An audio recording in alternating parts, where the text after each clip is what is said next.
Welcome to gym swimming classes. आज इस video में हम सीखने वाले हैं वेन डायग्राम। वेन डायग्राम पहले हम लोगों ने 1.3 तक, ठीक है, ये यूनिवर्सल का कॉन्सेप्ट और यूनिवर्सल सेट का कॉन्सेप्ट और इंटरवल्स ये हमने पिछले वीडियो में सीख लिया था, सब सेट्स, और ये एक्सरसाइज को भी कंप्लीट किया था। ठीक है, अभी आपने वो वीडियो नहीं देखे हो फर्स्ट सेकंड थर्ड, तो जरूर चैनल पर विजिट करके दोनों तीनों वीडियो फर्स्ट सेकंड थर्ड जरूर देखना। तो आज इस नई वीडियो में हम क्या सीखेंगे, वेन डायग्राम के बारे में। और वेन डायग्राम एक बहुत इम्पोर्टेंट टॉपिक है, मतलब आगे जाके भी मैथमेटिक्स में ये जो वेन डायग्राम का कॉन्सेप्ट है ये काफ़ी इम्पोर्टेंट होगा। ठीक है, तो क्या होता है वेन डायग्राम, फिर ऑपरेशंस क्या होते हैं सेट्स पर। ठीक है, मतलब सेट्स के जो सेट्स हमने सीखे हैं उस पर ऑपरेशंस। ऑपरेशन मीनिंग जैसे हमने पहले छोटे क्लास में हमने सीखे होंगे, प्लस माइनस ये सब चीज़ें सीखी है ना, कुछ वैसे ही एडिशन सब्ट्रैक्शन है ना, कुछ वैसे लेकिन थोड़े से हटके। ऑपरेशंस में क्या होता है, एडिशन सब्ट्रैक्शन तो नहीं होगा, कुछ नया होगा, तो यहाँ पर यूनियन होगा। क्या होगा, यूनियन। और क्या होगा, इंटरसेक्शन। ठीक है, तो ये दो जो वर्ड हैं, यूनियन एंड इंटरसेक्शन, इसी के बारे में डिस्कस करने वाले हैं इस पूरे वीडियो में। और वेन डायग्राम आपको कंप्लीट समझ में आ जाएगा आप बस पेन कॉपी लेके साथ साथ नोट करना। और ये छोटी मोटी प्रॉपर्टीज हैं, कुछ प्रॉपर्टीज हैं, ऑपरेशंस ऑफ यूनियन, ठीक है, ऑपरेशंस ऑफ इंटरसेक्शन, ये सारी चीज़ें हम सीख लेंगे। तो दोस्तों, आप लोगों ने अगर ये चैनल को सब्सक्राइब नहीं किया है तो जरूर करना, क्योंकि न्यू न्यू वीडियो आते रहते हैं इस पर। ठीक है, क्लास 11 की मैथमेटिक्स से रिलेटेड, तो जरूर देखिएगा। और वेबसाइट पर अगर नहीं गए हो तो वेबसाइट का लिंक आपको डिस्क्रिप्शन में मिल जाएगा, जरूर चेक करना। चलिए, तो बिना किसी देरी के वीडियो स्टार्ट करते हैं। वेन डायग्राम नोट करिए, पहले कॉन्सेप्ट सीखते हैं।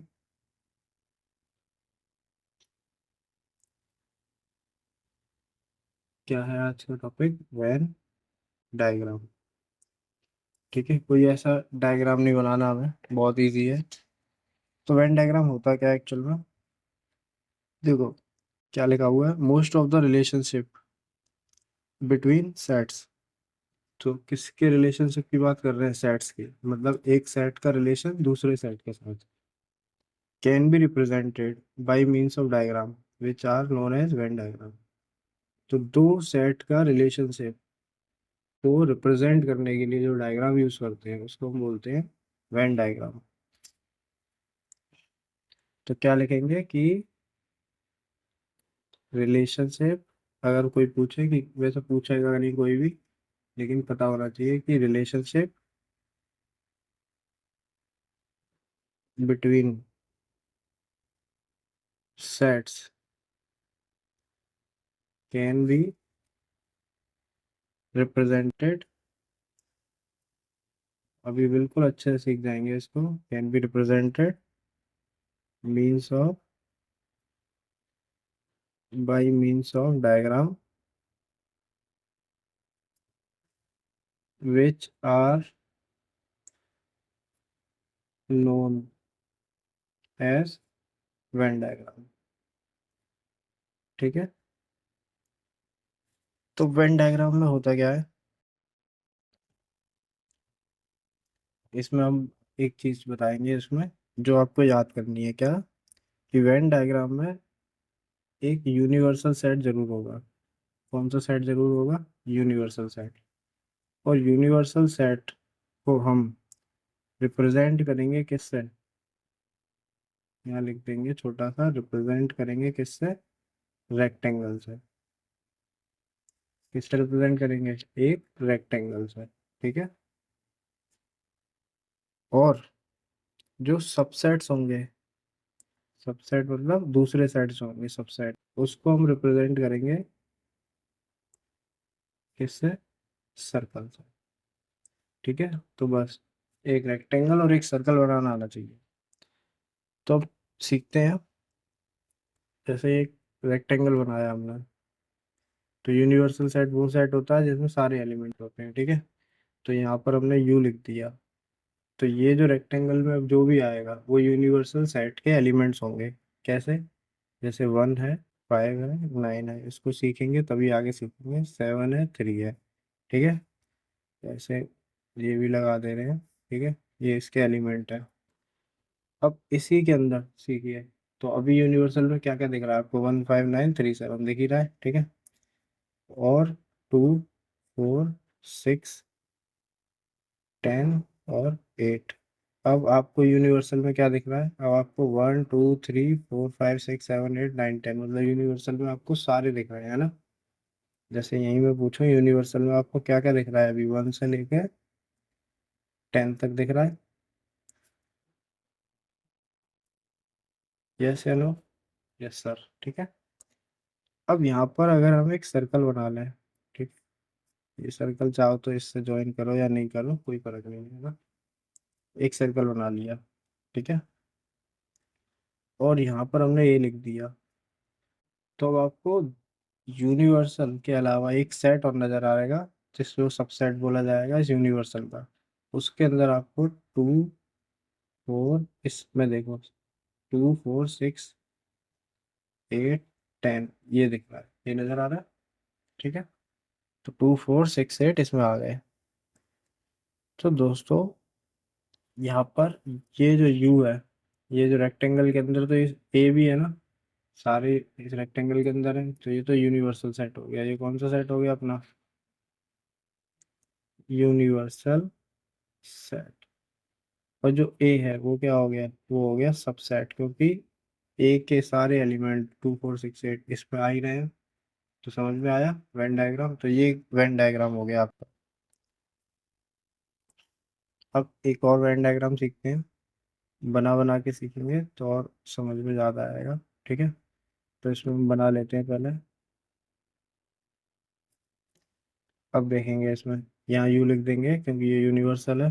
अब यहाँ 1 9, फिर यहाँ 3, यहाँ 5, यहाँ 7। ओके, फिर यहाँ ए, फिर यहाँ बी। तो दोस्तों यहाँ हो गया 2, यहाँ हो गया 8, यहाँ हो गया 4, यहाँ हो गया 6, और यहाँ हो गया 10। बना लिया आपने भी? ठीक है, अब यहाँ तीन तीन सेट नजर आ रहे हैं। पहला तो यूनिवर्सल, जिसके अंदर 1 2 3 4 5 6 7 8 9 10 सारे हैं। दूसरा सेट अगर देखें, ए सेट, जो ये बिग सर्कल है। ठीक है, लार्जर सर्कल, बड़ा सर्कल, तो इसके अंदर ए सेट में कौन कौन है? 2 भी है, 8 भी है, 6 भी है, 4 भी है, 10 भी है। ये सारे एलिमेंट ए में है। अब एक सेट और नजर आ रहा है जो ए का सबसेट है, या ए के अंदर सेट है, बी। वो ये वाला सेट है, उसके अंदर सिर्फ 4 और 6 है। दिख रहा है? तो यहाँ पर अब यूनिवर्सल लिखें आप भी, क्या आएगा? 1 2 3 4 5 6 7 8 9 और 10। और फिर आपको ए सेट नजर आएगा। ए सेट में क्या क्या है? 2 4 6 8 10। दिख रहा है? ये ए में सारे हैं, बी के भी तो ए में आ रहे हैं ना। ये यहाँ लिखा है, इसका मतलब इसके अंदर के सारे इसमें आएंगे। तो 2 4 6 8 अब बी सेट आप बताएं, बी में क्या क्या आ रहा है? तो बी में ये आ रहे हैं सिर्फ 4 और 6। ठीक है, तो दोस्तों क्या यहाँ पर ये बोल सकते हैं कि यू तो क्या है? Again universal set. ठीक है, ए क्या है? सबसेट। और बी भी क्या है? सबसेट। तो ये सबसेट के रिलेशन ही तो है कि ए और बी और यू ये सब, या यू और ए का रिलेशन है कि ए यूनियन का इसका सबसेट है, ये इसका सबसेट है। तो यहाँ रिलेशन जो बता रहे थे कि रिलेशन कैसे रिप्रेजेंट करते हैं, उसको कैसे दिखा रहे हैं, देखो। बी के अगर एलिमेंट देखो 4 और 6, क्या ए में प्रेजेंट है? 4 और 6। हाँ, तो क्या ऐसा लिख सकते हैं कि B is a subset of A? B is, ये सबसेट का साइन है, पीछे से आया था। B is a subset of A. B is a subset of दोस्तों ए। तो वेन डायग्राम से हम ये सीख पा रहे हैं कि जैसे ए और बी सेट है यहाँ पर, यूनिवर्सल को भूल जाए तो ए और बी को देखें। तो ए के या देखें, ए के अंदर बी आ रहा है। तो अगर ए के अंदर बी है तो उसका मतलब बी सबसेट है। और इस तरीके से आप देखें कि ए यू के अंदर आ रहा है तो ए यूनिवर्सल का सेट है, चेक भी कर सकते हो, 2 4 6 8 इसमें जरूर आएंगे, 2 4 6 8 10। ठीक है, तो इस तरीके के रिलेशंस होंगे। अब वेन डायग्राम से हम क्या क्या डिस्कस करने वाले हैं, तो इसमें हम सीखेंगे operations on set, operations on sets, बहुत इजी ऑपरेशंस हैं। ठीक है, तो नंबर के जो ऑपरेशंस होते हैं, जैसे इसमें लिखा हुआ है एनसीईआरटी में कि नंबर के जो ऑपरेशंस होते हैं, जैसे 5 और 13 को जोड़ते हैं तो 18 बन जाता है। ठीक है, समझ पा रहे हैं, 5 और 13 को प्लस कर दें तो एक ऑपरेशन होता है, कितना हो जाएगा आंसर 18। लेकिन यहाँ वो नहीं है, यहाँ पर हम सीखेंगे यूनियन के बारे में। क्या सीखेंगे? यूनियन।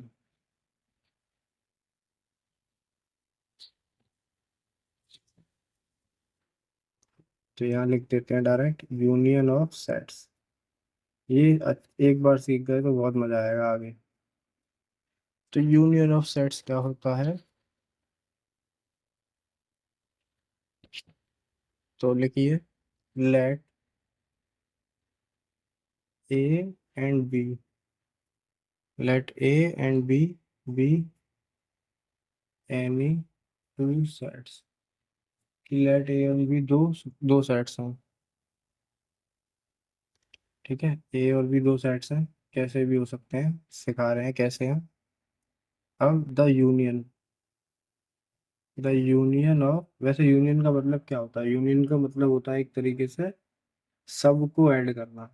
ठीक है, मतलब यहाँ अगर ए और बी है तो ए और बी का यूनियन मतलब ए और बी को एक तरीके से ऐड करना। कैसे ऐड करेंगे सेट्स में देखेंगे। The union of A and B is the set which consist of all the elements of A and all elements of B. क्या लिखा है कि ए और बी सेट्स हैं, यूनियन भी एक सेट होगा, यूनियन भी एक सेट होगा, तो union of A and B, A और बी का जो यूनियन होगा इज द सेट, वो क्या होगा सेट। और उस सेट में क्या होगा, which consist of all the elements of A. तो यूनियन के सेट में, यूनियन एक सेट है ए बी का, और उस सेट में क्या होगा, ऑल एलिमेंट्स होंगे ए के एंड ऑल एलिमेंट्स होंगे बी के। ठीक है, अब एक इम्पोर्टेंट बात यहाँ ये है कि the common element, the common element being taken only once, ये इम्पोर्टेंट चीज है कि कॉमन एलिमेंट मतलब ए और बी में अगर कोई एलिमेंट या एक से ज्यादा एलिमेंट कॉमन है, जैसे जो एलिमेंट ए में है वो बी में भी है, तो उसको दो बार नहीं लिखेंगे, एक ही बार लिखेंगे, बीइंग टेकन ओनली वंस। ठीक है, अब सिंबल क्या होता है, द सिंबल, ये ऐसा सिंबल, यू जैसा ही है ना, यूनिवर्सल जैसा है लेकिन ये अलग है, ये यू है।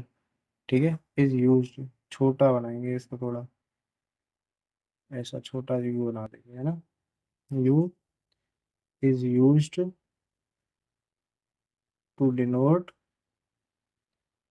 the union, क्या बोलेंगे इसको, यूनियन। और कैसे लिखेंगे इसको, ए छोटा यू फिर बी, इसका मतलब क्या है, इसको हम पढ़ेंगे ए यूनियन बी। ठीक है, समझ आया। अब एग्जाम्पल से समझेंगे तो ज़्यादा अच्छा आएगा। तो एग्जाम्पल 12 अगर आप देखें तो इसमें यहाँ दो सेट है, हम लेट ए, सेट हमको दे रखा है दोस्तों 2 4 6 8। ठीक है, एंड बी सेट हमको दे रखा है 6 8 10 12। इसी तरीके के क्वेश्चन होंगे इसमें। हम पे क्वेश्चन है फाइंड ए यूनियन बी। तो क्या है, हम पे ए सेट है, बी सेट है, और हमको ए यूनियन बी पता करना है। ठीक है, तो कैसे पता करेंगे? तो ए यूनियन बी निकालेंगे कैसे? अब इसमें आपको ना अभी वेन डायग्राम की जरूरत नहीं है इतने इजी क्वेश्चंस के लिए। ठीक है, बस आपको क्या देखना है कि दो इसमें आ रहा है, इस सेट में इसके सारे एलिमेंट इसमें लिखेंगे हम। दो लिख देंगे, चार लिख देंगे, छह लिख देंगे, आठ लिख देंगे। ये चारों आइटम लिख दिए, चारों एलिमेंट। क्योंकि यूनियन क्या कहता है कि element is the set which consist all the elements of A के सारे एलिमेंट हैं, and all elements of B, और बी के भी सारे एलिमेंट हैं। तो ए के लिख दिए। अब बी के लिखेंगे, तो बी में सिक्स आया। तो यहाँ चेक करो क्या सिक्स पहले भी आ चुका है? इसमें आ चुका है ना, हमने लिख लिया है ना, तो सिक्स को दोबारा नहीं लिखना, क्योंकि ये कॉमन एलिमेंट हो गया। Common element being taken only one, एक ही बार लिखेंगे, तो सिक्स नहीं लिखेंगे। एट चेक करेंगे, एट पहले से लिख दिया है, तो फिर से नहीं लिखेंगे। अब टेन, टेन क्या लिख चुके हैं? नहीं, तो टेन इसमें लिख देंगे, और ट्वेल्व इसमें लिख देंगे। तो अब यहाँ अगर देखो, तो सिक्स एट टेन ट्वेल्व जो बी के एलिमेंट है क्या सारे आ गए? और टू फोर सिक्स एट क्या ए के सारे एलिमेंट आ गए? तो ये एक सही यूनियन बना रहे हैं। समझ गए? चलो एक एग्जांपल और देख लेते हैं, और क्लियर हो जाएगा। इसको आप अपने से भी ट्राई करो पहले से। लेट ए सेट क्या है? ए ई आई ओ यू। ठीक है, दिख रहा होगा एग्जांपल में।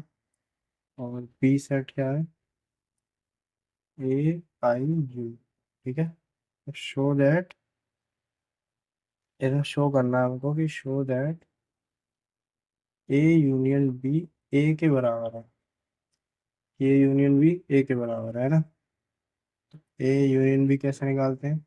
सेट बनाते हैं, ए के सारे एलिमेंट लिख लेते हैं। क्या है? ए ई आई ओ यू लिख दिए।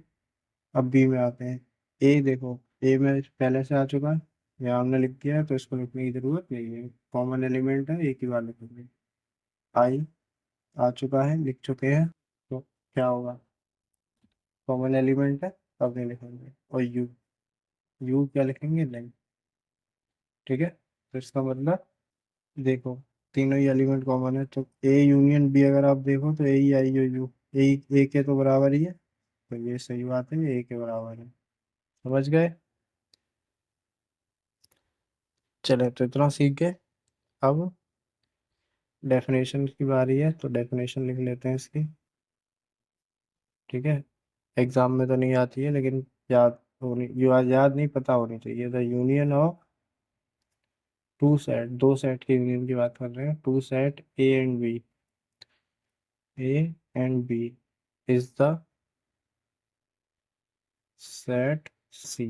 मतलब ए यूनियन बी को हम सी सेट भी बोल सकते हैं। क्या बोल सकते हैं? सी सेट। इसको एक नया सेट, क्योंकि एक सेट बन गया ना ये, तो इसको हम सी सेट बोल सकते हैं। द सेट सी, जिसमें क्या होगा, तो क्या कंसिस्ट करेगा? Which consist of all those element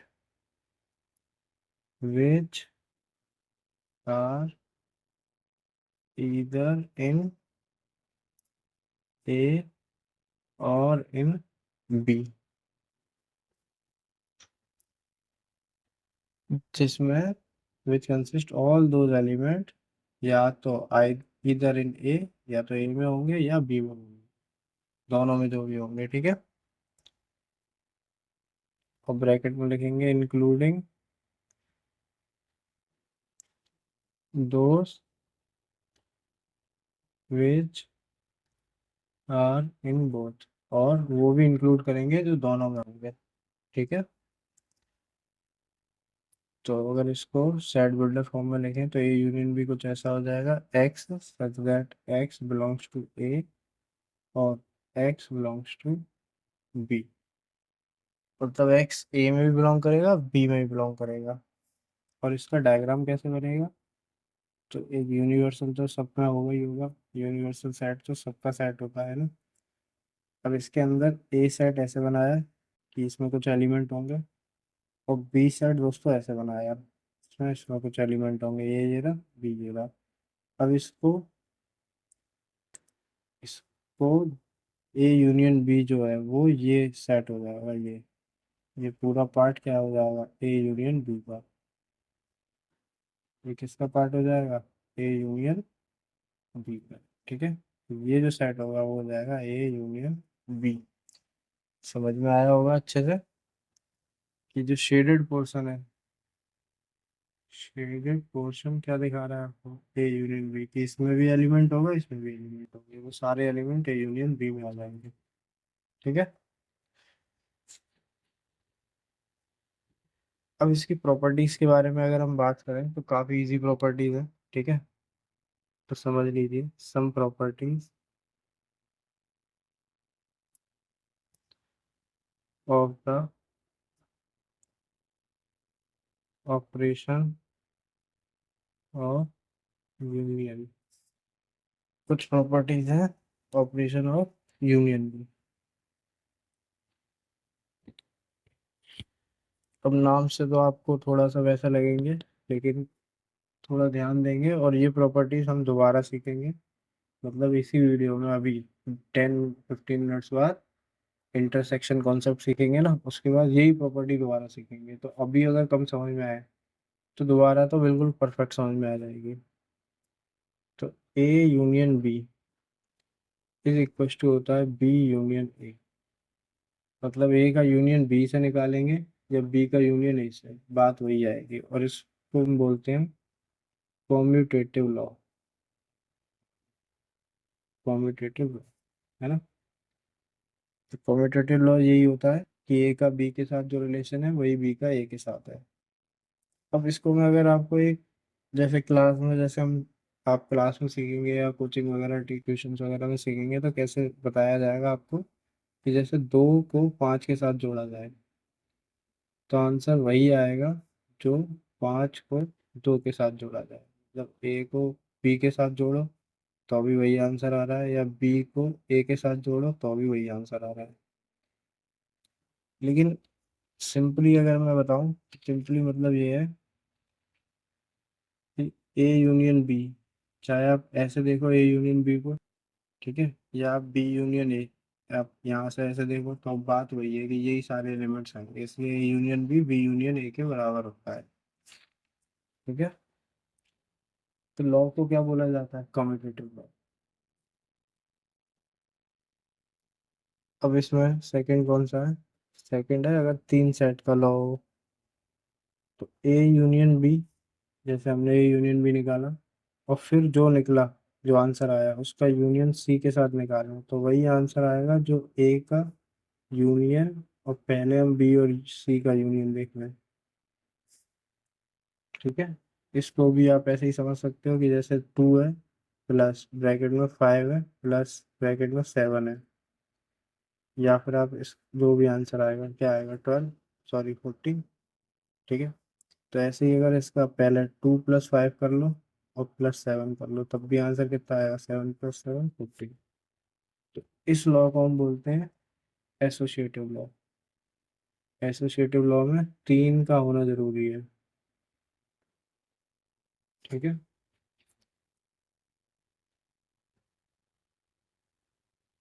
third क्या है दोस्तों, थर्ड है ए यूनियन 5। मतलब ए का अगर यूनियन 5 के साथ देखें तो इसको आप थोड़ा सोचो कि ये कोई सेट है जिसमें कुछ एलिमेंट है और 5 में कोई एलिमेंट नहीं है, तो इसके अंदर जो भी एलिमेंट है प्लस कुछ भी एलिमेंट नहीं है, तो अगर इनको जोड़ा जाए तो क्या आएगा, सिर्फ ए ही तो आ जाएगा। ठीक है, तो इसको हम बोलते हैं लॉ ऑफ आइडेंटिटी। क्या बोलेंगे, लॉ ऑफ आइडेंटिटी। फाइव क्या है, five is the identity. Five जानते हैं ना, नल सेट या empty set, five is the identity of you. Fourth क्या है दोस्तों, फोर्थ है अपना ए यूनियन ए। अगर ए का यूनियन ए के साथ ही निकालेंगे, मतलब ए में कुछ एलिमेंट है और फिर उसको उसी के एलिमेंट से देखा जाए तो आंसर क्या आएगा, ए ही आएगा। ठीक है, जैसे ए में 2 3 5 है और फिर से ए में 2 3 5 है, दोनों का यूनियन निकालेंगे तो 2 3 5 ही लिखेंगे, फिर दोबारा 2 3 5 आएगा, वो तो ऑलरेडी आ चुका है उसको नहीं लिखेंगे, कॉमन है। तो यही तो आंसर आएगा। इसको हम बोलते हैं आई डोम आइडेम पोटेंट लॉ।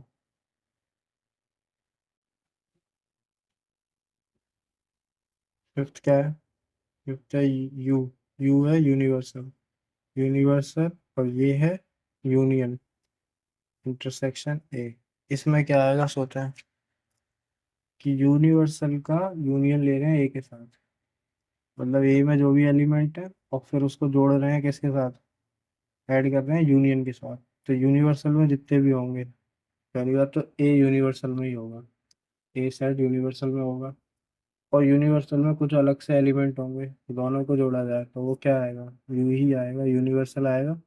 इसको हम बोलते हैं लॉ ऑफ यूनिवर्सल या law of you.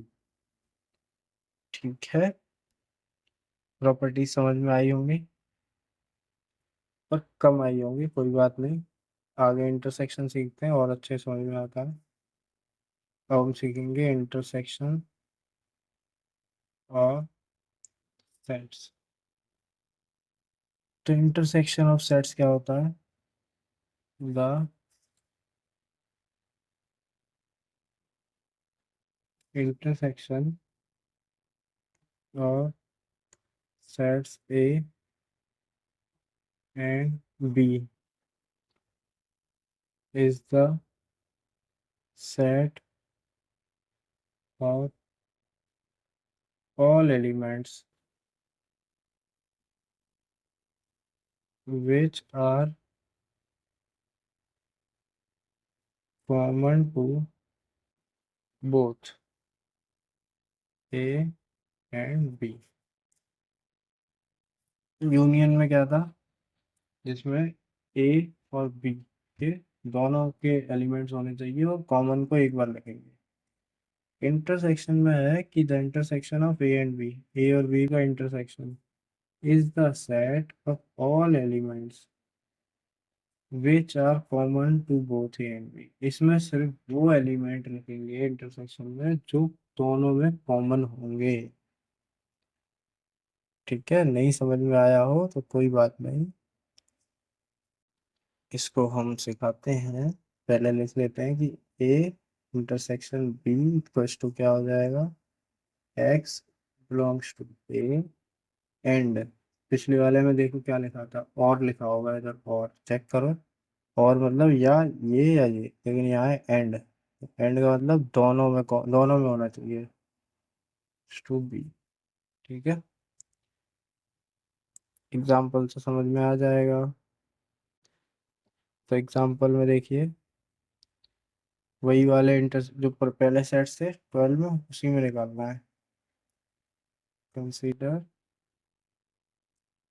The sets A and B of example 12, find A intersection B. तो ये इंटरसेक्शन भी निकालना है किसका, एग्जाम्पल 12 का। 12 एग्जाम्पल में क्या क्या है मैं लिख देता हूँ, आप देख लीजिए। 2 है, 4 है, 6 है, 8 है। ठीक है, बी में क्या है, 6 है, 8 है, 10 है, 12 है। ठीक है, तो ए इंटरसेक्शन बी निकालना है, यूनियन नहीं निकालना है। यूनियन सीधा होता है और ये उल्टा है। ठीक है, तो ए इंटरसेक्शन बी कैसे निकालेंगे, those elements which are set of all elements which are common to both, जो दोनों में कॉमन होंगे बस वो। तो दो देखो यहाँ पर, दो जो नंबर है, क्या दो इसमें और इसमें दोनों में है, नहीं, तो इसको नहीं लिखेंगे। चार देखो, क्या चार इसमें भी है और इसमें भी है, नहीं, तो इसको नहीं लिखेंगे। छह देखो, छह, छह इसमें भी है इसमें भी है, तो इसको लिखेंगे, लेकिन सिर्फ एक बार, सिक्स। अब आठ देखो, आठ इसमें भी है इसमें भी है, तो आठ को भी लिखेंगे। ठीक है, फिर 10 इसमें है इसमें नहीं है, नहीं लिखेंगे, दोनों में कॉमन ये दोनों थे बस, ये नहीं था, और ये भी नहीं है, तो क्या आएगा, 6 और 8। तो इंटरसेक्शन समझ में आया।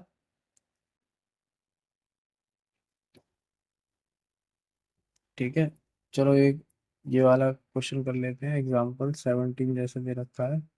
एग्जाम्पल ही अच्छे लगते हैं मतलब सीखने में, है ना। मैथ्स कर रहे हैं तो क्वेश्चन जरूरी है। 1 2 3 4 5 6 7 8 9 10 लिख लिया होगा। और बी में है आपका 2 3 5 7। तो ए इंटरसेक्शन बी क्या है। तो ए इंटरसेक्शन बी में वो एलिमेंट जो दोनों में कॉमन है। तो देखो 2 इसमें भी दिख रहा है, इसमें भी, तो 2 लिख देंगे। 3 इसमें भी दिख रहा है, लिख देंगे। 5 इसमें भी दिख रहा है, इसमें भी लिख देंगे। 7 इसमें भी दिख रहा है, इसमें भी लिख देंगे। तो दोनों में कॉमन है, बाकी 6 इसमें नहीं है, 8 9 10 इसमें। तो ये क्या है, इंटरसेक्शन आ गया। अब क्या इंटरसेक्शन बी के बराबर है। तो आप देखें 2 3 5 7 बी में ही तो आ रहे हैं। तो ए इंटरसेक्शन बी किसके इक्वल है, बी के। आई होप समझ में आ गया हो आपको। ठीक है,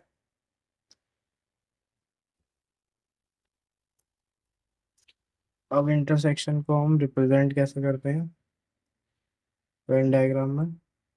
तो यहाँ पर लिखेंगे, यहीं पर लिख देते हैं हम, intersection of A and set A and B. कैसे रिप्रेजेंट करेंगे, ये ए सेट है, ये बी सेट है। तो दोनों में कॉमन पार्ट क्या है, कॉमन पार्ट यही था। ठीक है, तो इसको अगर हम ड्रॉ कर लें तो ये क्या है, ए इंटरसेक्शन बी। यूनियन होता तो पूरे को करता है। ये ए है, ये बी है, ये यू है। समझ में आया। अब एक सेट होता है दोस्तों, अगर यहाँ कंडीशन लिख दे रहे हैं, नोट भी कर ले, नोट करें।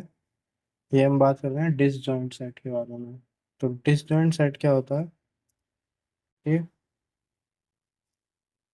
ए and B are two sets. if A and B are two sets such that A intersection B अगर फाई है, मतलब ए और बी में कोई भी क्या है, कोई भी कॉमन एलिमेंट है ही नहीं, कुछ भी कॉमन नहीं है, then A and B are, तो ए और बी हो जाएंगे अपने डिसजॉइंट सेट्स। ए और बी क्या हो जाएंगे, डिसजॉइंट सेट्स। ठीक है, तो एग्जांपल के तौर पर देखो, ए देख लो, ए है 2 4 6 8। बी देख लो, 1 3 5 7। ठीक है, यहाँ पर यूनियन, ये ए सेट, ये बी सेट। दोनों में कोई भी एलिमेंट, एक इसमें नहीं है, 3 इसमें नहीं है, 5 इसमें नहीं है, 7 इसमें नहीं है, 2 4 6 8 इसमें नहीं है।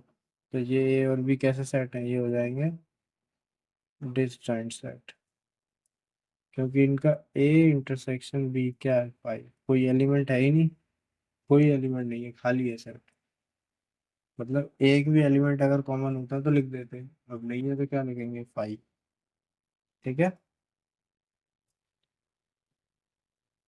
Again some properties, some properties of operations of intersection। तो पहली प्रॉपर्टी है अपनी ए इंटरसेक्शन बी। तो A intersection B, B intersection A के बराबर होगा। मतलब ए का बी से देखें इंटरसेक्शन, या बी का ए से देखें, सेम ही आता है। और इसको हम क्या बोलते हैं, कॉम्यूटेटिव लॉ, जैसे पहले देखा था। ठीक है, सेकंड है A intersection B intersection C किसके इक्वल होगा, A intersection B intersection C. यहाँ ब्रैकेट का मीनिंग क्या है, ब्रैकेट का मीनिंग है पहले इसको फाइंड करेंगे और फिर जो सेट आएगा उसका इंटरसेक्शन सी के साथ फाइंड करेंगे। यहाँ पर पहले बी और सी का इंटरसेक्शन निकालेंगे, फिर जो आंसर आएगा उसका ए के साथ इंटरसेक्शन निकालेंगे। इसको बोलते हैं तीन वाले को एसोसिएटिव लॉ। ठीक है, दो वालों को कम्यूटेटिव और तीन वालों को एसोसिएटिव। थर्ड क्या है दोस्तों? थर्ड है five intersection A. Five intersection A होता है फाइव। फाइव में देखो इसमें कोई एलिमेंट है ही नहीं। इसमें कोई भी एलिमेंट हो, जब इसमें कोई एलिमेंट है ही नहीं तो इंटरसेक्शन में क्या ढूंढेंगे? कुछ भी नहीं मिलेगा। समझ रहे हैं? जैसे इसका इंटरसेक्शन इसमें देखेंगे फाइव में तो कुछ मिलेगा नहीं, तो इसको हम बोलते हैं लॉ ऑफ फाइव या लॉ ऑफ यूनिवर्सल। फोर्थ, ए का इंटरसेक्शन ए के साथ देखेंगे तो ए के सारे एलिमेंट ए में होंगे ही होंगे, तो ए ही आएगा आंसर। इसको हम बोलते हैं आइडम पोटेंट लॉ। ओके। अब एक डिस्ट्रीब्यूटिव लॉ होता है, ये थोड़ा सा सीखेंगे। ठीक है, इसके ऊपर एक आध क्वेश्चन हमें लास्ट एक्सरसाइज में मिलेगा कि A intersection B union C अगर हम देखें तो वो किसके इक्वल होगा। तो इसको ऐसे बनाएंगे कि ए का इंटरसेक्शन पहले बी के साथ, ठीक है, ए का इंटरसेक्शन बी के साथ, और फिर बीच में यूनियन लगाएंगे, फिर ए का इंटरसेक्शन सी के साथ, तो इनको अलग अलग ब्रैकेट में लिख देंगे, ये यूनियन है। ठीक है, अब ये डिस्ट्रीब्यूट करा गया ए का इंटरसेक्शन बी और सी में, तो इसलिए इसका नाम हो जाएगा डिस्ट्रीब्यूटिव लॉ। ठीक है, अब इन लॉ का कोई ज़्यादा क्वेश्चन नहीं है, बस सीखने आने चाहिए थे। अब जो सीखेंगे वो आपको थोड़ा सा ट्रिकी है, थोड़ा सा समझना है।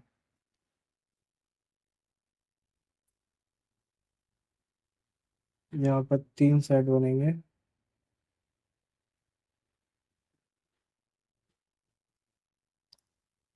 यू, ठीक है, ए, बी, सी।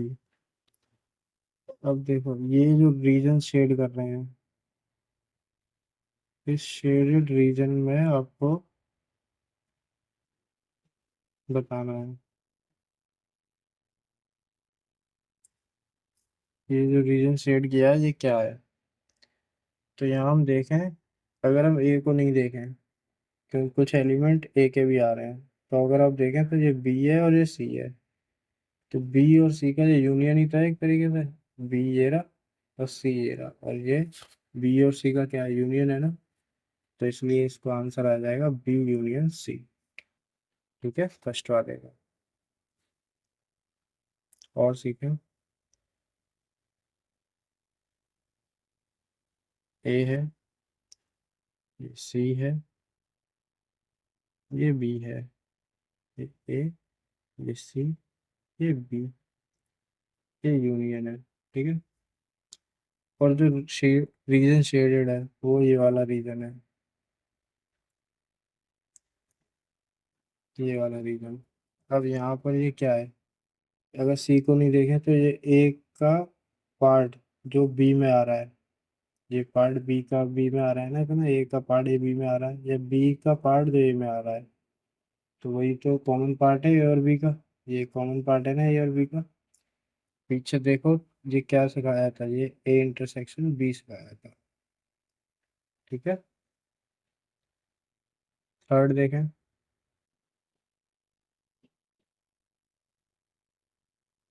ये ए हो गया, ये बी हो गया, सी हो गया, तो ये बी, ये सी, ये यूनियन। ठीक है, और जो रीजन शेड है वो कौन सा है?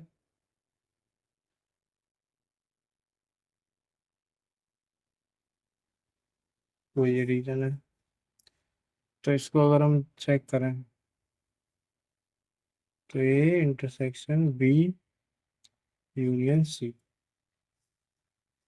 अब ये डायरेक्ट हमने कैसे लिख दिया? तो यहाँ आप देखो कि बी यूनियन सी में सारा पार्ट आएगा, ये बी यूनियन सी में ये सभी तो आया, लेकिन उसका अगर हम उसका इंटरसेक्शन ए के साथ देखें तो ए में सिर्फ इतना ही पर ए का इंटरसेक्शन देखना है, इतने का इंटरसेक्शन देखना है कि इतने का कॉमन पार्ट बी और सी में क्या है।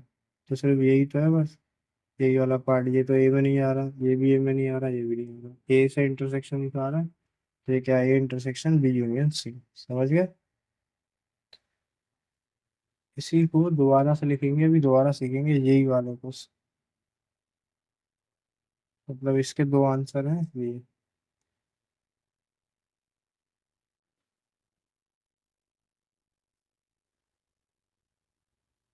तो ये बताओ, ये ए, ये सी, ये बी, ये क्या है? तो ये ए और सी का साफ दिख रहा है, ए और सी का इंटरसेक्शन है। ये ए इंटरसेक्शन क्या है सी। वो समझ में आ गया? फिफ्थ, फिफ्थ वाला अगेन ये वही थर्ड वाला है, लेकिन इसको अब जैसे मैं समझाऊं वैसे देखना। ए, सी, बी, ये यूनियन है। तो यही तो पार्ट है। ये क्या है एक तरीके से, इतना अगर देखो तो ए और सी का इंटरसेक्शन है ना ये, इतना जितना अभी शेड करा है, ए और सी का ही तो इंटरसेक्शन है। अब यहाँ देखो, अगर मैं इसको यहाँ ये दोनों को अगर मैं करूँ तो ये पार्ट आएगा ए और बी का इंटरसेक्शन। अगर मैं देखूँ तो ए और बी का यही तो इंटरसेक्शन है अपना, ए और बी का इंटरसेक्शन है ये। और पूरे पार्ट को देखें, इसको भी और इसको भी, तो ये क्या हो जाएगा, ये इन दोनों का यूनियन है कि ये पार्ट और ये पार्ट का यूनियन। ठीक है। अब क्योंकि ये थर्ड वाला और ये दोनों एक जैसे हैं, ये लॉ से एक जैसे बने हैं। मतलब इसको अगर आप देखो तो इसको आप ऐसे करेंगे, ए इंटरसेक्शन बी के साथ, तो क्या लिखेंगे, A intersection B, distributive law लगा रहे हैं।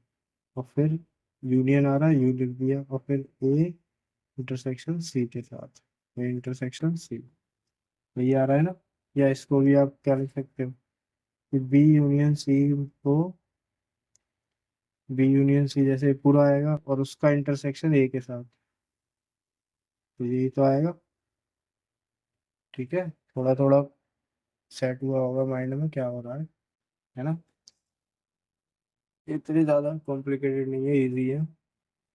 चले तो लास्ट अब सीखते हैं डिफरेंस ऑफ सेट, फिर एक्सरसाइज पर आते हैं। डिफरेंस ऑफ सेट एक्सरसाइज के बाद तो सब क्लियर हो जाएगा। तो डिफरेंस ऑफ सेट को हम कैसे करते हैं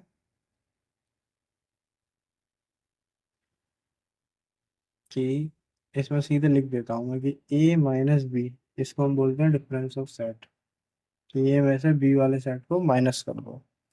ठीक है, क्या बोलेंगे इसको, रीड क्या करेंगे, ए माइनस बी। तो डायरेक्ट सिखाते हैं एग्जाम्पल 18 में। ए सेट है आपका 1 2 3 4 5 6, ठीक है। और बी सेट है आपका 2 4 6 8। तो सीधे माइनस करके आपको बताना है, फाइंड क्या करना है आपको, ए माइनस बी भी फाइंड करना है एंड बी माइनस ए करना है। तो एक मैं बताऊंगा, दूसरा आप खुद सीखना है ना। तो यहाँ लिखते हैं सॉल्यूशन या आंसर। तो फर्स्ट ए माइनस बी करेंगे, तो ए में से दोस्तों बी को माइनस कर दो। माइनस का मतलब ये नहीं कि वन में से टू माइनस कर दिया या टू में से टू माइनस करा, नहीं। कैसे माइनस करेंगे कि 2 4 6 8 ये बी के एलिमेंट है। ये पहले चेक करो क्या ये ए में है। तो 2 4 6 8 में टू है, फोर है, सिक्स है। ठीक है, तो एट देखने की जरूरत नहीं है, तो 2 4 6 खाली ये 2 4 6 ये ए में है, तो इनको हटा दो ए में से। तो जो बचेंगे वो आंसर है, 1 3 5 आंसर हो जाएगा। समझ गए? मतलब जो एलिमेंट बी के ए में है उनको हटा दो। 2 4 6 आपको बी में दिख रहे थे, इनको हटा दो। अब बी माइनस ए कैसे करेंगे, अब यहाँ भी देखो 2 4 6 बी में है, 2 4 6 बी में, तो 2 4 6 को बी में से हटा दो तो क्या बचा, बस 8 बचा। तो क्या आंसर आएगा इसका, 8 आएगा। समझ गए।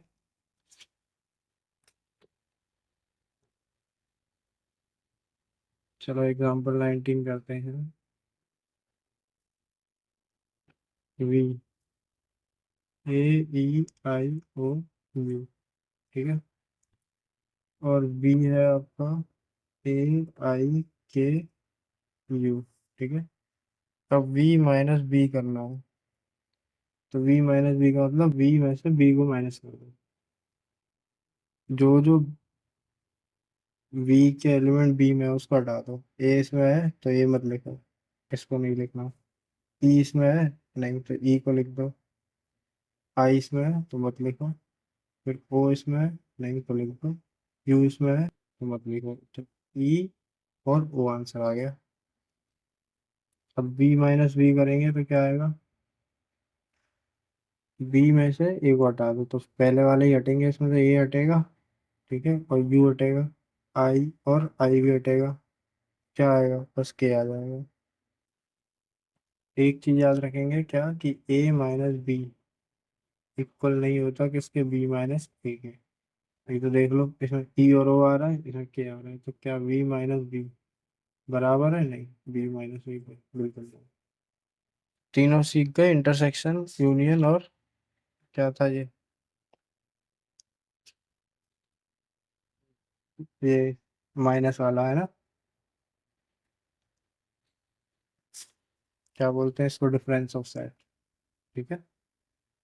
तो वेन डायग्राम समझ गए, सेट क्या होता है, यूनिवर्सल क्या होता है, सेट कैसे आते हैं, सबसेट क्या बन जाते हैं, ऑपरेशन कैसे होते हैं। तो यूनियन कैसे निकालते हैं, कि ये सेट का दोनों में जोड़ देते हैं यूनियन, और जब कॉमन पार्ट लिखते हैं खाली तो उसको इंटरसेक्शन कहते हैं, जब कोई भी कॉमन पार्ट नहीं होता तो उसको डिस्टेंस कहते हैं। ऑपरेशन सीख गए, हो गए कम्यूटेटिव एसोसिएशन। चलें तो अब एक्सरसाइज 1.4 को स्टार्ट करते हैं क्वेश्चन नंबर 1 से। चलिए एक्सरसाइज स्टार्ट करते हैं। एक्सरसाइज 1.4 क्वेश्चन नंबर 1, क्या करना है हमको, find the union of each of the following pair of sets. तो x इक्वस टू 1 3 5 एक सेट है, और y इक्वस टू 1 2 3 एक सेट है। दोनों सेट का हमको क्या निकालना है, यूनियन, ठीक है। Find the union of each of the following pairs, इन दोनों पेयर का x और y का हमको क्या फाइंड करना है, यूनियन। तो निकालते हैं, लिख लीजिए।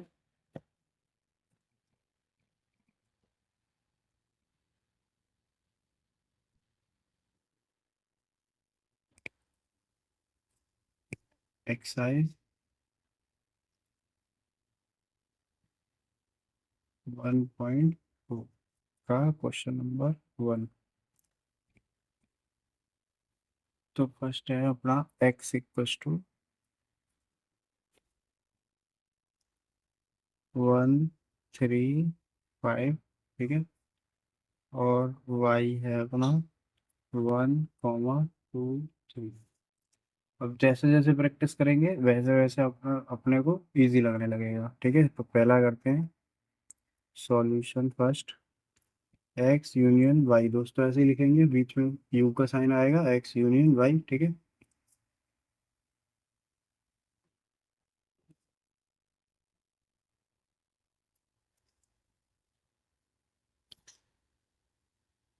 तो क्या होता है यूनियन, कि दोनों सेट्स में जो भी एलिमेंट्स है वो सारे लिखे जाएंगे, ठीक है। और जो कॉमन एलिमेंट है वो एक बार लिखा जाएगा। तो जैसे 1 अगर देखें तो इसमें भी है, इसमें भी है, तो एक ही बार लिखेंगे बस 1। फिर 3 इसमें है, इसमें भी है, दोनों में है, तो 3 भी एक बार लिखेंगे, ठीक है। फिर 5 इसमें है, इसमें नहीं है, तो एक बार लिखेंगे, ठीक है। या फिर हम तीनों इसके लिख देते, फिर उससे चेक करते, ऐसे भी कर सकते थे। फिर यहाँ 2 अकेला है तो ऐसे भी लिख देंगे, ठीक है।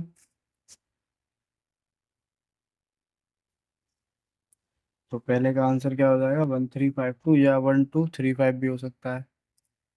आगे मतलब इसको पहले लिख दो, इसको बाद में, उससे कोई चेंज नहीं आएगा आंसर में, ओके। तो सेकंड क्या है, सेकंड है x equals to A E I O you.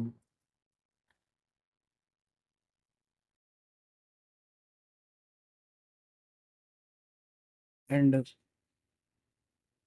B क्या है? बी है अपना ए बी सी। ठीक है, तो सॉरी ए है ये, एक्स नहीं है। तो again solution second, A union B कैसे निकालेंगे?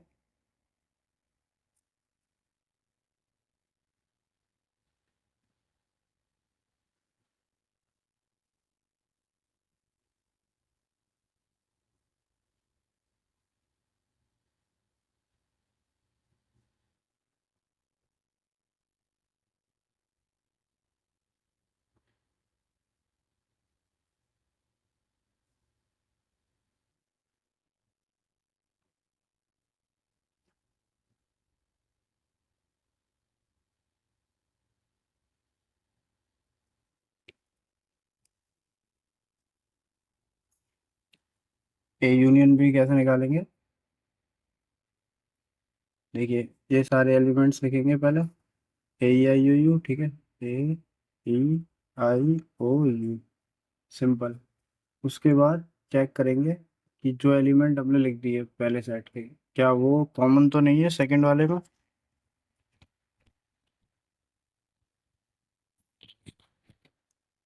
तो यहाँ पर ए आएगा? नहीं आएगा, क्योंकि ये पहले लिख चुके हैं, रिपीट नहीं करेंगे। फिर बी आ जाएगा, हाँ बी, क्योंकि अभी तक नहीं लिखा है तो बी लिख देंगे, फिर सी लिख देंगे। ठीक है, तो सेकंड का आंसर हो गया। अब थर्ड का। और सेट्स में ऐसा हो सकता है कि ये पहले फिर बी फिर सी, ठीक है, आगे पीछे हो सकते हैं, लेकिन एलिमेंट्स सारे होने चाहिए आंसर में। चले, थर्ड क्या है? X such that x is a natural number and multiple of three. ठीक है, multiple of three. And B set है अपना। बी सेट क्या है? X such that x is a natural number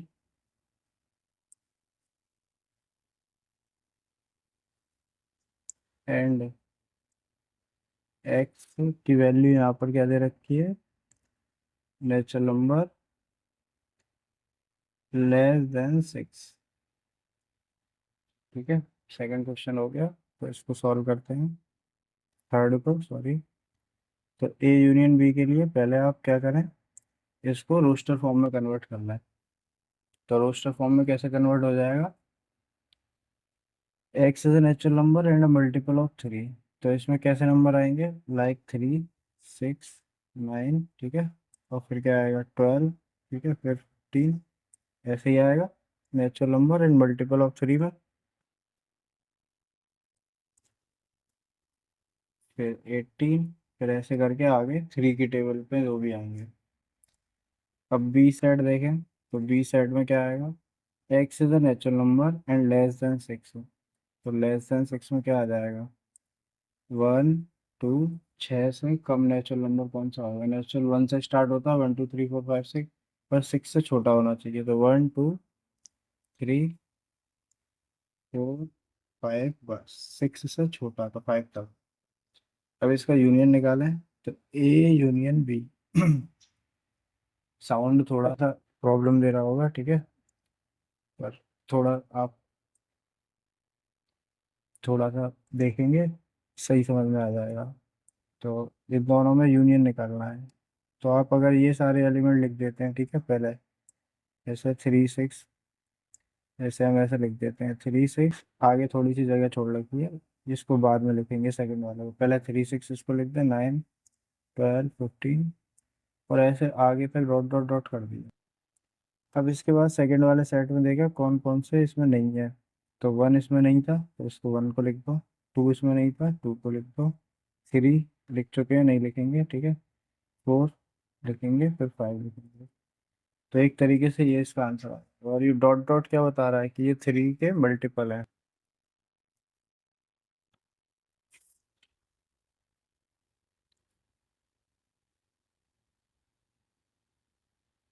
ठीक है। और इसका जो आंसर आप ऐसा भी लिख सकते हो कि 1 2 4 5 एंड मल्टीपल ऑफ 3। समझ रहे हैं, ये मल्टीपल ऑफ 3 का, तो ये इसका आंसर हो गया। चले दोस्तों, फोर्थ वाला क्वेश्चन क्या है। A x such that x is a natural number,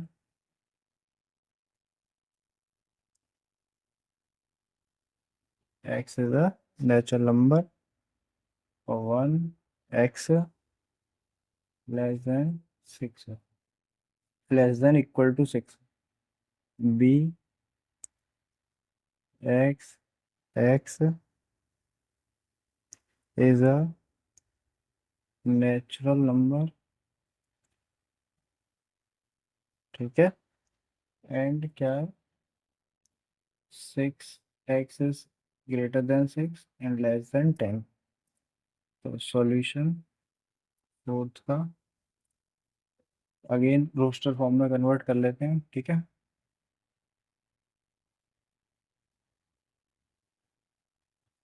तो एक्स इज नेचुरल नंबर और 1 से बड़ा हो और 6 के बराबर या इक्वल हो, तो क्या क्या होगा। 1 से बड़ा 2, फिर 3, फिर 4, फिर 5। अब 6 बताएं होगा या नहीं होगा। 6 होगा क्योंकि इक्वल टू का भी साइन है ना, तो 6 होगा, ठीक है।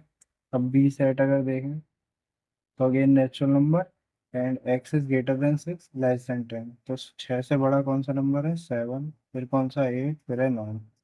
10 नहीं लिखेंगे क्योंकि यहाँ इक्वल टू का साइन नहीं है, ठीक है। अब ए और बी का यूनियन निकालेंगे तो ए यूनियन बी क्या हो जाएगा, 2, ठीक है। फिर क्या होगा, 3, फिर 4, फिर 5, फिर क्या आएगा, 6। अब ये सारे लिख दिए। अब यहाँ चेक करेंगे कोई इसमें सेम तो नहीं है कॉमन। तो यहाँ पर 7, फिर 8, फिर 9, और ये हो गया आपका ए यूनियन बी, ठीक है। वेरीफाई कीजिए आंसर। क्वेश्चन नंबर 2, लेट ए, ए में आपका ए कॉमा बी, ठीक है।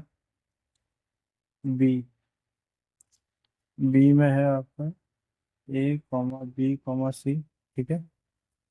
अब क्वेश्चन है is A is a subset of B, और फिर क्वेश्चन मार्क, और फिर क्वेश्चन है what is A union B, ठीक है। क्वेश्चन नंबर सेकंड वाला एनसीईआरटी का, तेरा A comma B, A B C is A intersection of B, what is A union B. तो सॉल्व लिखेंगे, सॉल्व सेकंड। तो देखिए यहाँ पर ए जो सेट है उसमें है ए कॉमा बी, ठीक है, एंड बी जो सेट है गिवन दे रखा है तो हमको A comma B comma C. अब क्या इस A is a subset of B, तो चेक कैसे करेंगे कि इसका ए का एलिमेंट, इसमें ए में क्या है, ए और बी, क्या ये बी में आ रहे हैं, दोनों ए और बी आ रहे हैं, तो इसका सेट इसमें आ रहा है ना, ठीक है।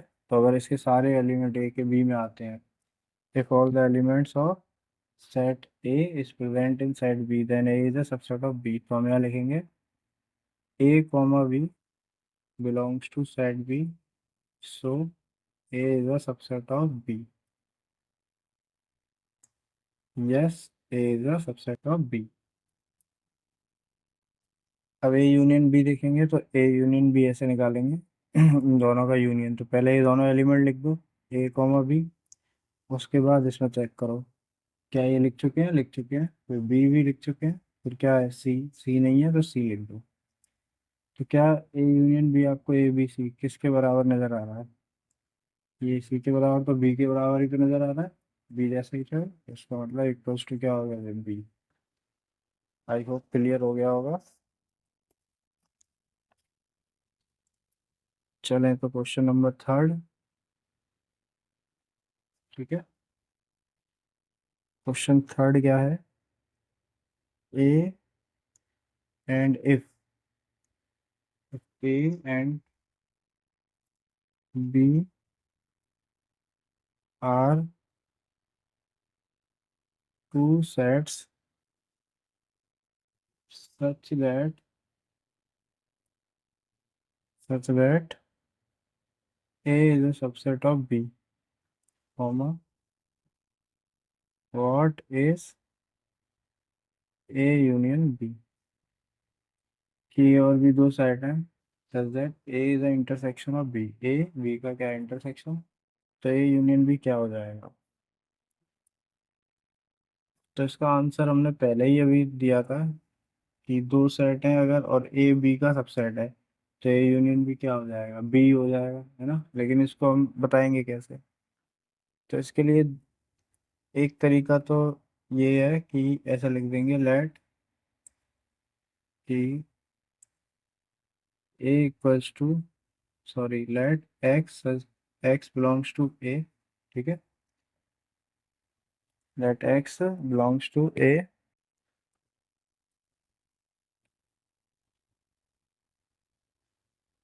इसमें भी हम एक काम करते हैं, इसमें हम एग्जाम्पल ही ले लेते हैं ना, लेट टेक एन एग्जाम्पल, इससे ज़्यादा क्लियर रहेगा। तो एग्जांपल में हम ऐसे लिख सकते हैं कि ए में कोई एक एलिमेंट दे दो, वन दे दो बस, ठीक है, या ए बी सी में से कुछ दे दो, ऐसे दे दिया। और बी में एक से ज़्यादा एलिमेंट दे दो, जैसे हमने -1, 0 और 1, ये तीन एलिमेंट दे दिए। तो यहाँ पर अब देखें कि ए में 1 है और बी में क्या है, ये 1, तो इसका सबसेट तो हो गया ये, ठीक है। Now find A union B, अब हम ए यूनियन बी निकाल लेते हैं। तो ए यूनियन बी क्या होगा, पहले ए का लिख लो, क्या है 1, फिर बी में चेक करो -1 आ रहा है, और फिर क्या आ रहा है 0, फिर 1 आ रहा है, उसको नहीं लिखेंगे। तो ए यूनियन बी किसके इक्वल आ रहा है, बी के। तो hence A union B equals to किसके आएगा, बी के। ऐसा ही होता है, अगर ए बी का सबसेट है तो यूनियन में सुपर सेट आंसर आता है। तो ये क्या है, बी सुपर सेट हो गया इसका। दोस्तों एक चीज मैं जरूर पूछना चाहूंगा, ठीक है, आप भी इसका आंसर रिप्लाई करना है कमेंट में, कि क्या मेरी वॉइस जो है वो थोड़ी अनक्लियर है या फिर थोड़ा सा मतलब लो वॉइस है, ठीक है। तो इस बात का जरूर जवाब देना, ताकि मैं उस चीज़ पर थोड़ा और वर्क करूं। तो चले, नेक्स्ट क्वेश्चन है fourth, if A equals to, अब आगे क्वेश्चनों में मजा आएगा थोड़ा, 1 2 3 4 and B equals to 3 4 5 6। And ये भी जरूर बताना कि अभी आप रिसेंटली कौन सा टॉपिक पढ़ रहे हैं, ठीक है, मैथमेटिक्स में, और क्या हम साथ साथ चल रहे हैं या नहीं। 5 6 7 8 एंड डी 7 8 9 10, ठीक। अब फाइंड करना है हमको, फोर्थ क्वेश्चन है, फाइंड क्या करना है, फर्स्ट ए यूनियन बी। तो ए यूनियन बी कैसे निकालेंगे, ए और बी का यूनियन निकालना है, सिंपल। तो फर्स्ट का ही सॉल्व करते हैं पहले। A union B plus two कैसे निकालेंगे, ए और बी में सारे एलिमेंट लिखेंगे, तो ए का क्या है 1 2 3 4 सारे लिख दो, लिख लिए। अब इसके बाद बी में देखो, क्या 3 लिख चुके हैं, यस तो मत लिखो, 4 लिख चुके हैं, यस तो मत लिखो। अब क्या है, फिर 5 है, नहीं तो 5 लिख देते हैं, और 6 भी नहीं है तो 6 भी लिख देते हैं। ओके, सेकंड क्या है, ए यूनियन सी। तो ए यूनियन सी के लिए ए और सी में चेक करेंगे, तो 1 2 3 4 पहले ए के सारे एलिमेंट, और फिर सी में देखेंगे, सी में 5 क्या लिख चुके हैं, नहीं तो लिखिए, फिर 6 भी नहीं है इसमें, ये भी लिखेंगे, 7 भी नहीं है और 8 भी नहीं है। तो ये इसका आंसर है, आंसर वेरीफाई कीजिए पीछे, ठीक है। थर्ड, थर्ड पूछ रहा है हमसे बी यूनियन सी। तो बी यूनियन सी मतलब ये बी है ये सी है, तो बी में 3 4 5 6 लिख देते हैं पहले। ओके, अब सी में चेक करेंगे, क्या 5 लिख चुके हैं, हाँ 6 लिख चुके हैं, हाँ, ठीक है। फिर 7 और 8 नहीं, तो 7 और 8 लिख देते हैं बस, आंसर हो गया। फोर्थ, फोर्थ क्या है, बी यूनियन डी। तो बी यूनियन डी मतलब बी और डी में यूनियन निकालना है। तो बी में क्या है, 3 4 5 6 हो गया, 3 4 5 6। अब डी में क्या है, 7 8 9 10। तो कोई भी सेम नहीं है तो सारे लिख देंगे 7 8 9 10। फिफ्थ क्वेश्चन क्या है, A union B union C. अब इसको कैसे करेंगे, A union B union C. तो देखें, इसको हम ऐसे लिख देते हैं कि पहले हम ए और बी का यूनियन निकाल लेते हैं, फिर उसका यूनियन जो आएगा उसका सी के साथ निकालेंगे। या पहले बी और सी का निकाल लेते हैं फिर ए का निकालेंगे, ठीक है। तो इसको कुछ ऐसे लिखेंगे कि ए यूनियन बी और फिर ब्रैकेट के बाद यूनियन और फिर सी। तो ए और बी का यूनियन निकालिए। तो ए और बी का यूनियन क्या होगा, 1 2 3 4, ठीक है। और फिर बी में देखेंगे 3 4 आ चुके हैं, नहीं लिखेंगे, फिर 5 और 6 लिख देंगे। अब यूनियन सी, ठीक है। तो अब देखते हैं, ये एक सेट है, इसको हम चाहे तो एक नाम भी दे सकते हैं, ई सेट। जैसे यहाँ पर हम इसको एक्स्ट्रा थोड़ा सा करें तो इसको हम ई यूनियन सी लिख सकते थे। इसको हम ई मान लेते हैं इस वाले सेट को, तो अब ई यूनियन सी निकालना है, तो ये अपना सेट है ई। अब इसका सी के साथ निकालेंगे। तो पहले इसको पूरे को लिख देंगे, 3 4 5 6, ओके। और फिर यूनियन सी, सी में देखेंगे तो सी में क्या है, 5 6 7 8। तो 5 6 तो ऑलरेडी है, 7 8 और लिखते हैं। तो ये इसका आंसर हो जाएगा। आई होप ये समझ में आया हो। अब क्या है आगे, union B union D, again वही प्रोसेस, ए यूनियन बी फिर यूनियन डी। तो ए यूनियन बी में क्या होगा, ए यूनियन बी में क्या हो जाएगा, ए और बी का यूनियन 1 2 3 4। और फिर 3 4 5 6 में 3 4 आ गया तो 5 6, तो 1 2 3 4 5 6 आ जाएगा, ठीक है। तो इसका यूनियन डी के साथ। तो फिर इस सेट का अगर डी के साथ निकालना है तो पहले ये सेट लिख दो पूरा, ठीक है। अब डी के साथ, डी में क्या क्या है, 7 8 9 10। तो 7 8 9 10 में कोई इसमें नंबर है नहीं, तो 7 8 9 10 हो गया कंप्लीट। अब seven, B union C union D, ठीक है। बी यूनियन सी और फिर यूनियन डी। तो बी यूनियन सी देखते हैं क्या है, 3 4 5 6, ठीक है। 7 8, 3 4 5 6 7 8, 3 4 5 6 7 8, ये समझ में आया ना।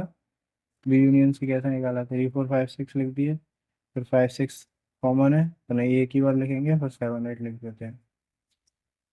फिर इसका यूनियन डी के साथ, तो डी में चार को आप ऐसे लिख भी सकते हो, 7 8 9 10। अब इन दोनों में क्या है, पहले ये लिख दो 5 6 7 8, और फिर इसमें 7 8 लिख चुके हैं, 9 और 10 रह गया, तो 9 एंड 10। तो आंसर कंप्लीट।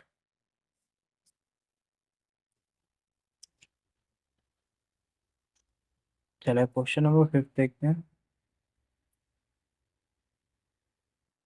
ठीक है। क्वेश्चन नंबर 5 क्या है, find the intersection of each pair of sides. लिख लीजिए चाहे तो, find the intersection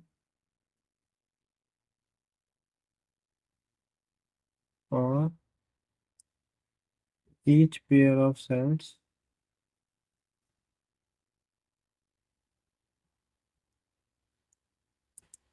of question 1 above। Question 1 जो ऊपर था उसी का इंटरसेक्शन निकालना है। इंटरसेक्शन का साइन ऐसा होता है ना। तो सॉल्यूशन फिफ्थ के लिए हमें 4 पार्ट थे, तो पहला पार्ट देखते हैं। ये वाला फर्स्ट वाले क्वेश्चन का यूनियन की जगह इंटरसेक्शन निकालना है सबका पेयर का। तो एक्स है 135 और वाई क्या है 123। तो एक्स लेके 135, ठीक है, और वाई क्या है 123। तो एक्स इंटरसेक्शन वाई। तो देखें इंटरसेक्शन में क्या आता है, इंटरसेक्शन में क्या आता है दोस्तों, इंटरसेक्शन में सिर्फ कॉमन एलिमेंट्स लिखे जाते हैं। क्या जाता है, सिर्फ कॉमन एलिमेंट्स होते हैं, ठीक है। तो 1 इसमें भी है, इसमें भी है, तो इसको लिखेंगे। फिर 3 इसमें है, इसमें भी है, तो 3 भी लिखेंगे। 5 इसमें है, इसमें नहीं है, तो नहीं लिखेंगे। 2 इसमें है, इसमें नहीं है, तो नहीं लिखेंगे।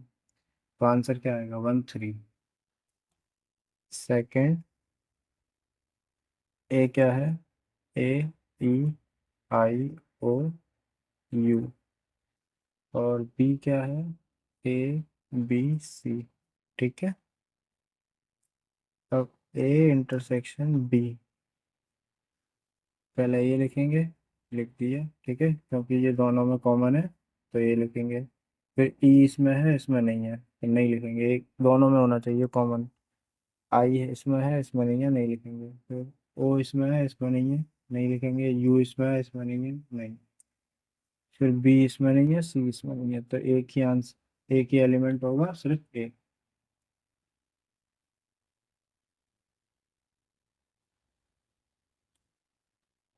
थर्ड, थर्ड क्या है अपना कि ए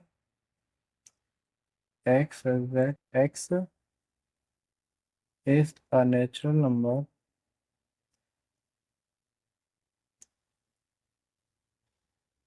and multiple of 3। And B क्या है, x is that x is a natural number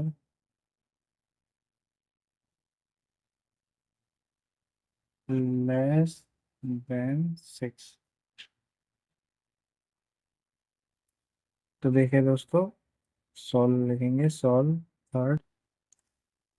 तो ए में क्या है, x is a natural number and multiple of 3, तो इसमें क्या सीरीज आएगी, 3 के मल्टीपल, 3 6 9 12 15 18 डॉट डॉट डॉट आगे तक, ठीक है। और बी क्या है, x is a natural number less than 6, 6 से छोटा नेचुरल नंबर। तो कौन कौन से होते हैं, 1 2 3 4 5, 6 नहीं आएगा क्योंकि 6 से छोटा 5 हो जाएगा। तो इसका इंटरसेक्शन अगर निकालना है, तो देखो इसमें 3 है, इसमें भी 3 है, तो 3 लिखेंगे। फिर इसमें 6 नहीं है ही नहीं, इसके आगे के कोई नहीं है 5 से बड़े, जैसा 5 से बड़े हैं जो है नहीं है। और 1 2 3 4 इसमें नहीं है, 1 2 1 2 4 5 इसमें नहीं है, तो एक ही आंसर आएगा 3। क्लियर होगा क्वेश्चन। फोर्थ क्या है, फोर्थ हो जाएगा अपना, क्वेश्चन क्या है fourth, A x is a natural number 1 x 6, ठीक है। और B x is a natural number और 6 x n। तो इसको रोस्टर फॉर्म में कन्वर्ट करें पहले, उससे आसान हो जाता है, ठीक है। ऐसे भी लिख सकते हैं आंसर, लेकिन रोस्टर फॉर्म में इजी हो जाएगा। तो एक्स 1 से बड़ा मतलब 2, फिर 3, फिर 4, फिर 5, और 6 के बराबर भी है, छोटा भी है, तो 6 आएगा क्योंकि इक्वल टू का साइन है। अब बी में अगर देखें, तो ये नेचुरल नंबर है और एक्स 6 से बड़ा है। 6 से बड़ा क्या है 7, फिर क्या है 8, फिर है 9। 10 नहीं आएगा क्योंकि 10 से छोटा है, ये बराबर का साइन तो है ना इक्वल टू का, 10 से छोटा है, तो यहाँ पर 9 ही आएगा। अब ए इंटरसेक्शन बी निकालेंगे, तो दोनों में कॉमन देखेंगे, तो 2 3 4 5 6 कोई भी नंबर इसमें प्रेजेंट है नहीं। तो इसका मतलब ये सेट खाली है, तो ऐसे आंसर लिखेंगे 5, नल सेट, 5 या नल सेट। ओके, चलो तो क्वेश्चन नंबर 6 पे आते हैं। क्वेश्चन नंबर 6 क्या है, इफ। ये क्वेश्चन काफी लेंथी है और सिंपल है, लेकिन थोड़ा सा मेहनत कराने वाला है, तो थोड़ी सी मेहनत कर लीजिएगा। 3 5 7 9 11, बी क्या है, 7 9 11 13, ठीक है। आप चाहो तो एनसीईआरटी से भी देख सकते हो। सी 11 13 15 एंड डी 15 और 17, ठीक है। तो चले दोस्तों, फर्स्ट ए इंटरसेक्शन बी निकालना है। ये तो काफी इजी है, ए और बी का इंटरसेक्शन। तो ए में देखें 3 5 7 9 11, और बी में 7 9 11 13। तो दोनों में कॉमन कौन कौन से हैं, देखो 7 कॉमन है, इसमें भी है इसमें भी है, तो 7 को लिखें। 9 इसमें भी है इसमें भी है, 11 इसमें भी इसमें भी। तो आंसर क्या है, 7 9 11। और देखो 3 5 इसमें नहीं है, 13 इसमें नहीं है, तो यही होगा इंटरसेक्शन मतलब कॉमन एलिमेंट। सेकंड क्या है, बी इंटरसेक्शन सी। तो बी और सी का इंटरसेक्शन देखते हैं, 7 9 11 13, तो 11 13 15। तो इसमें 7 है, इसमें देखो 7 है नहीं, इसमें 9 है नहीं, इसमें 11 है बी में, और सी में भी है, तो 11 लिख दो। इसमें 13 है बी में, सी में भी है, तो 11 और 13। तो दोनों हो गए।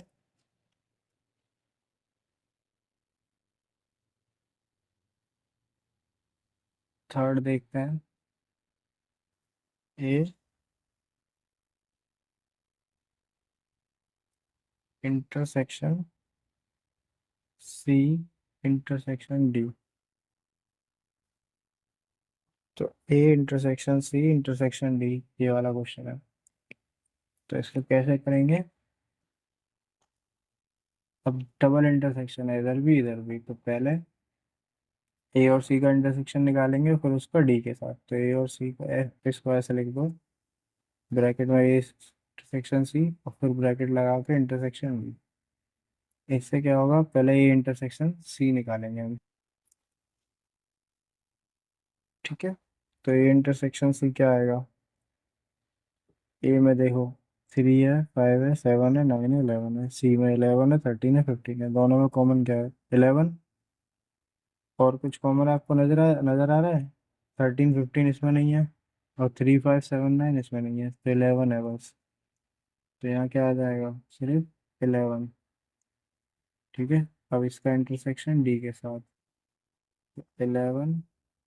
अब डी में क्या है,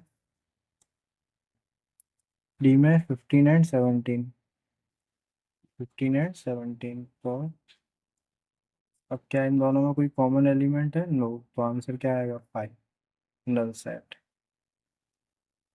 या एम्प्टी सेट भी बोलते हैं।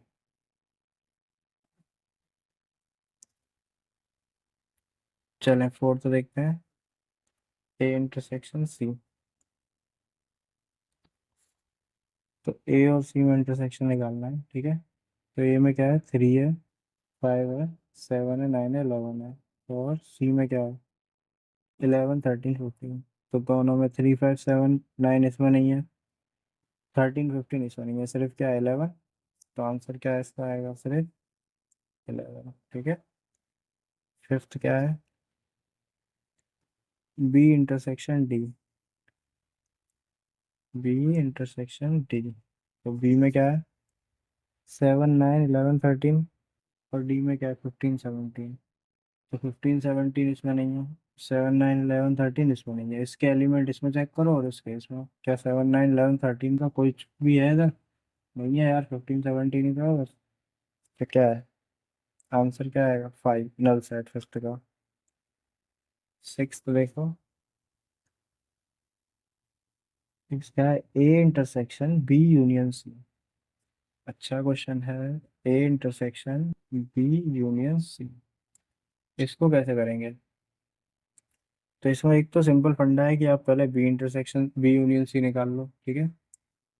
और उसका फिर उसके बाद उसका इंटरसेक्शन ए के साथ। यूनियन तो समझते हैं ना कि सारे एलिमेंट लिखते हैं और कॉमन एक बार, फिर इसका इंटरसेक्शन निकाल लो। या फिर इसको डिस्ट्रीब्यूटिव लॉ से कर सकते हो। कैसे? डिस्ट्रीब्यूटिव लॉ अगर लगाना सीखो, यहाँ हम लिख देते हैं डिस्ट्रीब्यूटिव लॉ। ठीक है, कैसे लगेगा? ए का इंटरसेक्शन बी के साथ हो गया, और फिर यूनियन, फिर क्या आएगा? यूनियन, फिर ए का इंटरसेक्शन सी के साथ। समझ गए? तो A intersection B, A intersection B, इन दोनों का इंटरसेक्शन देखो क्या है। 3 5 इसमें नहीं है, 7 9 11 दोनों में कॉमन है। 7 9 11 दोनों में कॉमन देखने हैं, 7 9 11 है। तो ये इंटरसेक्शन भी आ जाएगा 7 9 11 यूनियन। अब ए इंटरसेक्शन सी, तो ए और सी में कॉमन क्या है? 11 सिर्फ। दोनों में क्या कॉमन है? 11, है ना? और तो कुछ कॉमन नहीं नजर आ रहा।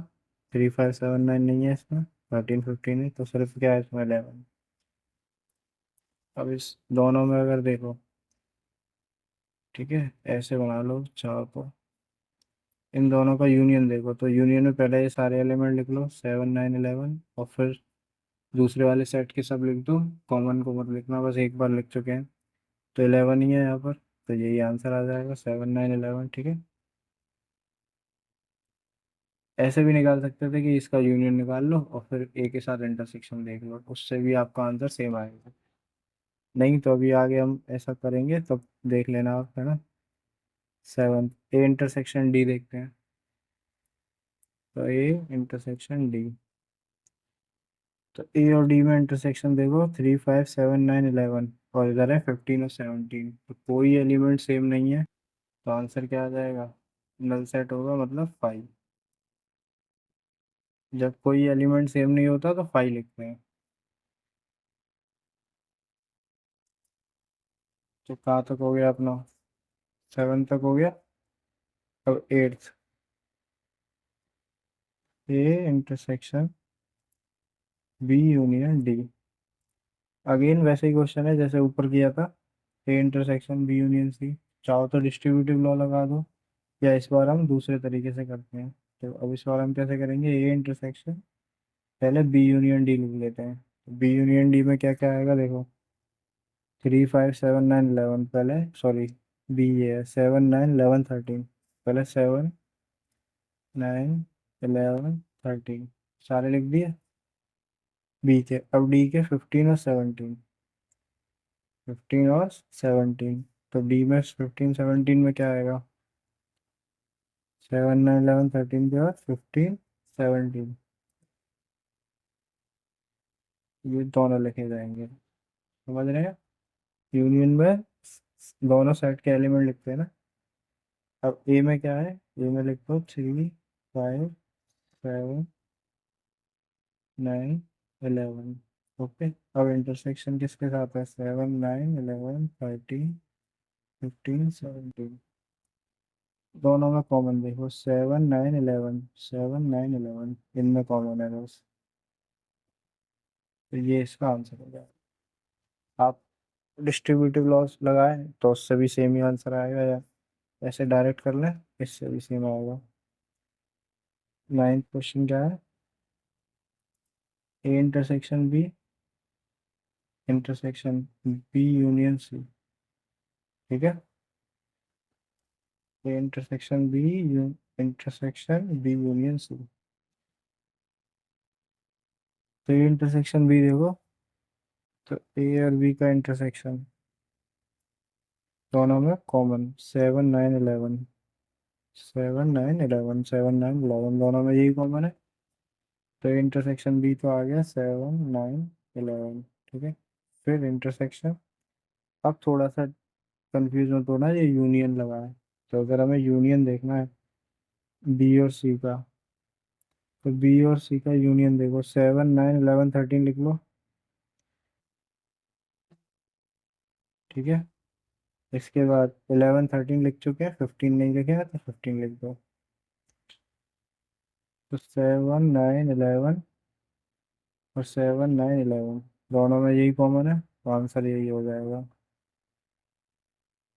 तीन से 2-3 क्वेश्चनों के आंसर यही आए हैं ना, 7, 9, 11। चलें कोई बात नहीं, 10th पे आते हैं।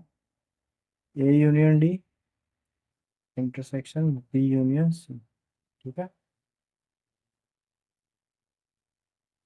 अब A union D intersection B union C कैसे निकालेंगे? ए और बी का यूनियन, ए और डी का यूनियन, 3, 5, 7, 9, 11 और यूनियन डी 15, 17, तो सारे एलिमेंट आ जाएंगे अपने। निकालना सीखो यार, 3, 5, 7, 9, 11 और 15, 17।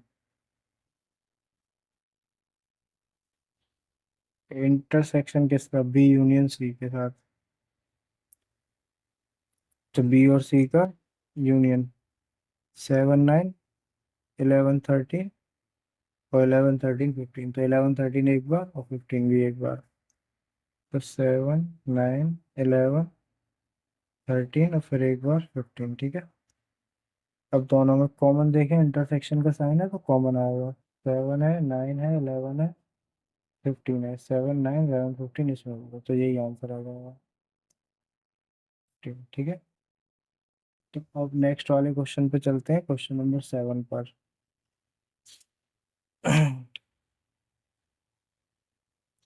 चलो तो एक काम करते हैं दोस्तों, देखो वीडियो का जो मतलब एक साइज होगा है ना, इसका वीडियो का साइज ज़्यादा इंक्रीज हो जाएगा। तो हम ऐसा करते हैं कि इस पार्ट में बस क्वेश्चन नंबर 6 तक ही कंप्लीट करते हैं। ठीक है, तो नेक्स्ट के क्वेश्चन है 7 to 12, वो हम सेकंड पार्ट में, ठीक है, जो कल या कल तक आपके पास पहुंच जाएगा। ठीक है, तो सेकंड पार्ट में अपलोड कर देंगे। तो आज का वीडियो हम यहीं तक ही रखते हैं। ठीक है, तो कमेंट में बताना कैसा लगा आपको ये वीडियो, और सेकंड पार्ट का आपको जल्दी नोटिफिकेशन आ जाएगा। तो आज का वीडियो यहीं तक रखते हैं। सो थैंक यू दोस्तों, very very thank you for your precious time, and please subscribe this channel if you are new to. ठीक है, and like this video, and please comment कि कैसा लगा आपको वीडियो, क्या ये आपको ये कॉन्सेप्ट इजीली समझ में आए या नहीं समझ में आए, या जो भी प्रॉब्लम है आपकी वो कमेंट में ज़रूर बताना। ठीक है, चले तो इस वीडियो को यहीं पर ही कंप्लीट करते हैं। और वेबसाइट के बारे में आपको पता होगा, geniuslearningclasses.com। ठीक है, इस पर आपको 11th क्लास की कोर्स के बारे में या 12th के कोर्सेज के बारे में सारे मेंबरशिप की सारी डिटेल्स आपको उस पर मिल जाएगी। ठीक है, और अगर आपको ऑनलाइन डायरेक्ट करनी है ज्वाइन, तो आपको नंबर भी दे देना है। ठीक है, जिससे आप व्हाट्सएप पर, ठीक है, ओनली व्हाट्सएप कीजिएगा, व्हाट्सएप पर आप जानकारी ले सकते हैं। ठीक है, वहाँ से भी ज्वाइन कर सकते हैं। तो चले फिर मिलते हैं नेक्स्ट वीडियो में, तब तक के लिए मस्त रहें, खुश रहें, अपना ध्यान रखें। Thank you, bye bye.